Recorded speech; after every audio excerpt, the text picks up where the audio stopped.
जब सुने के होई भोजपुरी गाना बस बजे के चाही गाना। बोला बोला छठी मैया की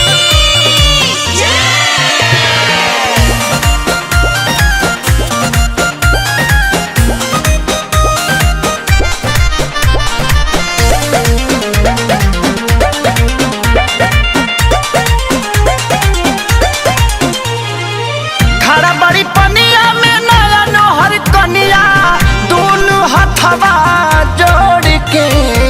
खड़ा बड़ी पनिया में नया नोहर कनिया दोनों हथवा जोड़ के। हाली से लहली दिखाई सूरज देव भोर के। हाली से लहली दिखाई सूरज देव भोर के। बोला बोला सूरज देव की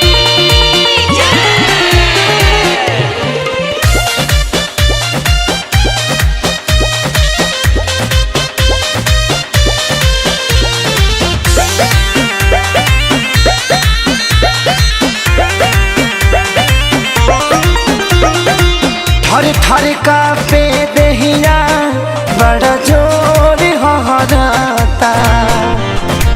खड़ा खड़ा बाप रहिल नहीं गोड़ ठहराता। थर थर का पेला दहिया बड़ा जोर हहराता। खड़ा खड़ा बाप रहिल नहीं गोड़ ठहराता। काहे बुझात न खरौरा परेशानिया सुतल बनी बदरा ओढ़ के। हाली से लहली दिखाई सूरज देव भोर के। हाली से लहली दिखाई सूरज देव भोर के। बोला बोला आदित्य मल की